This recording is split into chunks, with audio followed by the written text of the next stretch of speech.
আজকের ভিডিওটি অনেক খাতারনাক একটি ভিডিও হতে চলেছে বন্ধু। স্ক্রিনে যে গাছটি দেখছেন এই গাছটির নাম ইন্দ্রজব। হয়তোবা অনেকেই চেনে গেছেন। এই ইন্দ্রজব ইন্ডিয়াতে বেশি পাওয়া যায়, পাকিস্তানে বেশি পাওয়া যায়। এই ইন্দ্রজব খেলে যে কোনো পুরুষ যৌন রোগী দ্রুত সুস্থ হয়ে যায়, পার্মানেন্টলি ভাবে ভালো হয়ে যায়।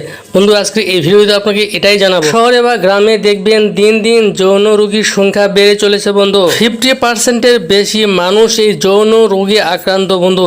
এই যৌন রোগ এতটাই ভয়ঙ্কর এবং এতটাই বিপজ্জনক একটি রোগ। এবার বলি এই যৌন রোগ কেন হয়ে থাকে। বিশেষ করে বলতে চাই যে পুষ্টির অভাবজনিত কারণে যৌন রোগ হতে পারে। এছাড়া এই পুষ্টি ঘাটতির কারণে শরীরে নানান রোগের জন্ম দেয়। এছাড়া মেহরোগ, আমাশা এসব সংক্রামক রোগ থেকেই এই যৌন রোগের জন্ম হয়ে থাকে। এই ইন্দ্রজবের বীজই খেলে একটা পুরুষ যৌন রোগী স্থায়ীভাবে সেরে যায়, পার্মানেন্টলি ভাবে তার রোগ সেরে যায় যদি সঠিক নিয়মে খেতে পারেন। এই ইন্দ্রজব যদি আপনি বেশি না একটা মাস কন্টিনিউ করতে পারেন, দেখবেন আপনার যৌন রোগ থাকবে না। আপনার যদি স্ত্রী থাকে তাহলে স্ত্রী বিপদে পড়ে যায় বন্ধু। জটিল পুরনো যৌন রোগ থেকে মুক্তি পেতে এই ইন্দ্রজব যেভাবে সেবন করবেন, সকালে খাবার আগে হাফ চামচ চাবিয়ে খেয়ে ঠান্ডা পানি খাবেন, রাতে খাবার আগে হাফ চামচ ইন্দ্রজব মুখে দিয়ে চাবিয়ে খেয়ে ঠান্ডা পানি খাবেন। এভাবে কন্টিনিউ যদি একটা মাস সেবন করতে পারেন, আমি চ্যালেঞ্জ করে বলবো যে আপনার স্ত্রী বিপদে পড়ে যাবে। দীর্ঘ সময় ধরে যৌন মিলন করার খুব পাওয়ারফুল একটি ভেষজ এবং যৌন রোগ থেকে মুক্তি লাভ করার জন্য বেস্ট একটি উপাদান। আজকের ভিডিওটি এ পর্যন্তই। সবাই ভালো থাকবেন। আল্লাহ হাফেজ।